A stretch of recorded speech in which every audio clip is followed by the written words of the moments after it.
오늘도 퇴근하고 싶었지. 근데 팀장님이 이거 오늘 안에 되지? 물어보는 순간 머릿속에 힘든 데는 온데간데 없고 입에선 네, 해볼게요가 튀어나왔을 거야.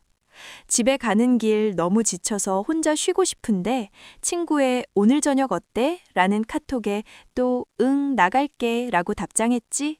가족이 부를 때도 친구가 일을 도와달라 할 때도 네 일정은 이미 넘치는데 결국 아무 말도 못하고 붙잡혀 버렸잖아. 막상 약속 장소에 나가면 웃고 있어. 피곤한 줄도 모른 척 하면서. 사람들 사이에서 열심히 웃고 있는데 그 웃음이 어느 순간부터 내 것인지 남 것인지 헷갈려. 그리고 화장실 거울 앞에서 잠깐 자기 얼굴을 마주쳤을 때 눈빛이 너무 공허해서 스스로 놀랐던 적 없어? 분명 사람들이랑 웃고 떠들었는데 거울 속에 나는 조용히 나한테 묻고 있어. 나 언제까지 이래야 해? 더 솔직하게 말할게. 가끔은 부탁을 받는 그 순간 심장이 뚝 떨어지는 기분 든 적 있지? 그 찰나에 제발 나한테 부탁하지 마 라고 속으로 외치면서도 이미 입꼬리는 올라가고 고개는 끄덕이고 있어. 내 몸이 내 마음보다 한 발 먼저 대답해버리는 느낌. 그게 너무 낯설지 않아서 오히려 더 무서운 거야. 밤이 돼서 침대에 누우면 참 이상한 기분이 들어. 분명 내 하루였는데 그 하루 안에 나는 없어. 남의 일정표 위를 걷다가 하루가 끝나버린 것 같지? 누가 부탁하면 머릿속에선 분명 하기 싫어가 터져 나오는데 왜 입 밖으로는 항상 물론이지가 먼저 나올까? 그 간격, 불과 1초도 안 되는 그 순간에 도대체 무슨 일이 벌어지는 걸까? 그러고 나면 늘 작고 묵직한 분노가 남아. 남이 아니라 나 자신을 향한 분노. 나는 왜 이렇게 거절을 못하지? 왜 맨날 나만 손해보는 거야? 나는 착한 게 아니라 그냥 바보 같은 겁쟁이인가? 그 자책이 너를 더 깊이 갉아먹어. 그리고 이상한 악순환이 시작돼. 자책할수록 내 존재가 작아지는 느낌이 들고 존재가 작아질수록 더욱 남의 눈치를 보게 되거든. 사람들한테 미움받을까봐, 분위기 망칠까봐, 혹은 그냥 나 때문에 누군가 불편해질까봐. 그 두려움이 또 나를 내 애라고 만들어버려. 그러다 보면 어느 순간 내가 원하는 게 뭐지? 라는 질문에 대답이 아예 안 나오는 날이 와. 텅 빈 것 같은데 설명할 수가 없어. 잠들기 전엔 오늘 했던 말들이 재생 버튼을 누른 것처럼 혼자 켜져서 널 괴롭히지. 내가 싫다고 했으면 상대가 이상하게 봤을까? 생각하다가 결국 나는 왜 남들처럼 쉽게 안 될까? 하며 자책으로 끝나. 심지어 이런 생각까지 하게 돼. 내가 싫다고 했으면 저 사람이 나를 떠났을까? 그 상상이 너무 두려워서 결국 거절이라는 선택지가 처음부터 없었던 것처럼 느껴지는 거야. 근데 더 무서운 게 뭔지 알아? 이 패턴을 알면서도 내일 또 똑같이 네라고 대답할 거란 사실이야. 의지가 없어서가 아니야. 습관이 아니야. 더 깊은 곳에 이유가 있어. 만약 지금 이 이야기가 네 얘기 같다면 오늘 내 말을 끝까지 들어줘. 이건 네 의지가 부족해서가 아니니까. 숫자 하나만 기억해봐. 0.04초. 사람이 낯선 얼굴을 마주치고 위협인지 아닌지 판단하는 데 걸리는 시간이야.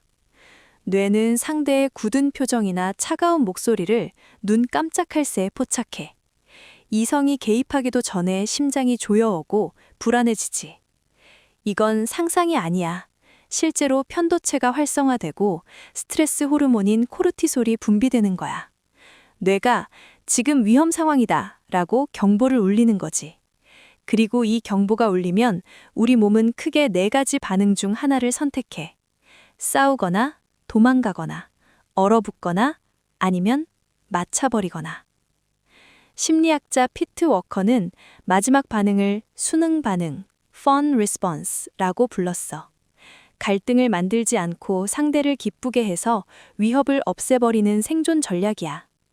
특히 어릴 때 갈등이 위험했던 환경에서 자란 사람일수록 이 회로가 훨씬 더 빠르고 강하게 작동해. 너는 나약한 게 아니라 아주 정교하게 살아남는 법을 배운 사람이야. 심리학자 존 볼비의 애착 이론을 잠깐 빌려올게.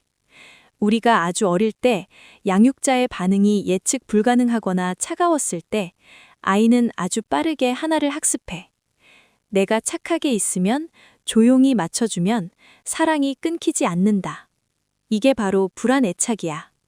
부모님이 굳이 뭔가를 가르치지 않았어도 아이는 그 분위기 속에서 살아남는 법을 몸으로 익혀버려.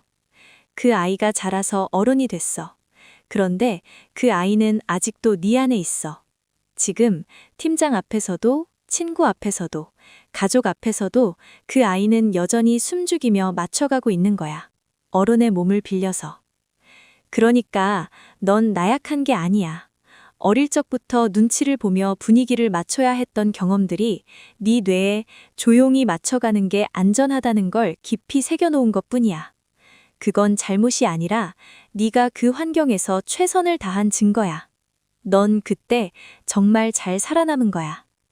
다만 지금은 그 생존 전략이 더 이상 너를 보호하지 않고 오히려 너를 소진시키고 있다는 게 문제야. 살아남는 방식을 바꿀 때가 된 거지. 비유를 하나 해볼게. 네 그 예스를 네 심장이라고 생각해. 거절 못하는 사람은 그 하나뿐인 심장을 자꾸 남한테 이식해버려. 팀장님한테, 친구한테, 가족한테 꺼내서 줘버리지. 그리고 밤이 되면 이렇게 텅 빈 가슴으로 눕는 거야.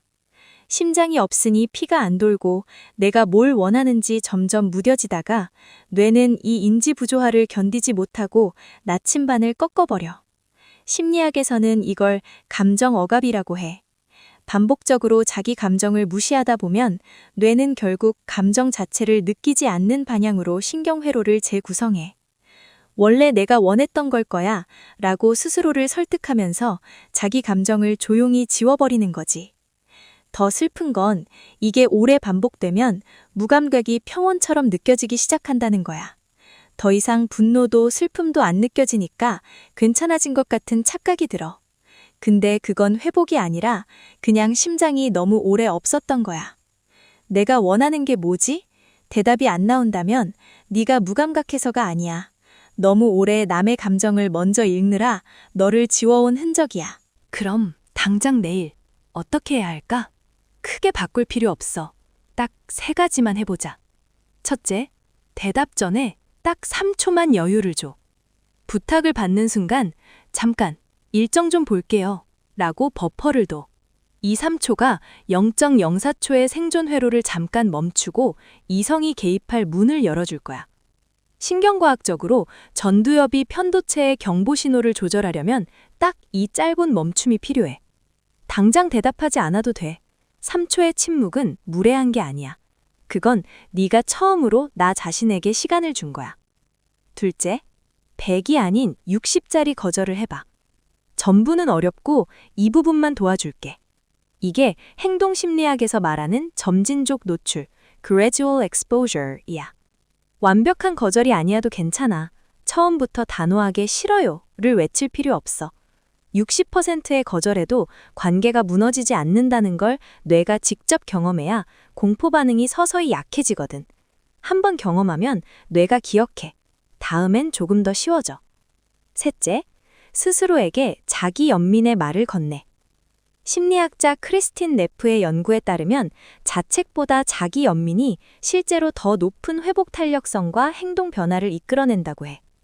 자책이 밀려올 때 이렇게 말해줘. 나는 나약한 게 아니라 관계를 지키려 오래 애썼던 거야. 이젠 다르게 배워볼게. 그 말 한마디가 오랫동안 남에게 이식해온 심장을 조금씩 되찾는 첫걸음이야. 착하게 사는 것과 두려움에 쫓겨 사는 건 달라. 진짜 착함은 내가 가득 찬 상태에서 흘러넘쳐 나오는 거야. 근데 지금 너는 텅 빈 채로 퍼지고 있는 거야. 그건 착한 게 아니라 무서운 거야. 관계가 무너질까봐, 혼자 남겨질까봐, 미움받을까봐. 네 예스가 진짜 힘을 가지려면 노라고 말할 수 있어야 해. 네가 처음 거절하는 날 사람들은 널 미워하는 게 아니라 비로소 너를 진짜 사람으로 보게 될 거야. 거절은 관계의 끝이 아니라 진짜 관계의 시작이니까. 오늘 밤 잠들기 전에 딱 한 가지만 해줘. 가슴에 손을 얹고 이렇게 말해줘. 나는 오늘도 최선을 다했어. 이제 조금씩 나를 위한 자리도 만들어 갈게. 그게 심장을 되찾는 첫 번째 밤이야. 오늘도 남의 세상에서 버티느라 고생 많았어. 너는 충분히 잘하고 있어. 푹 자. 마지막으로 딱 한 가지만 부탁할게. 지금 이 영상을 보면서 나도 심장을 자꾸 꺼내주고 있었네 싶었다면 댓글에 심장이라고 2글자만 남겨줄래? 설명 안 해도 돼. 길게 쓰지 않아도 돼. 그 2글자만으로도 충분해. 그 작은 용기가 지금 이 새벽 너처럼 뒤척이는 누군가에게 나만 그런 게 아니구나 하는 온기가 될 거야. 댓글 하나가 누군가의 오늘 밤을 조금 더 따뜻하게 만들 수 있어. 그게 이 영상이 존재하는 이유야. 그리고 이 이야기가 도움이 됐다면 좋아요 한 번만 눌러줘. 알고리즘한테 부탁하는 게 아니야. 이 영상이 거절 못해서 오늘 밤 혼자 울고 있는 누군가에게 닿았으면 해서야. 네 손가락 하나가 누군가에겐 구명줄이 될 수 있어. 구독은 네가 나한테 건네는 첫 번째 예스야. 그리고 이건 네가 후회하지 않을 예스야. 앞으로도 이런 이야기 네 옆에 계속 가져올게. 오늘 밤 정말 잘 자.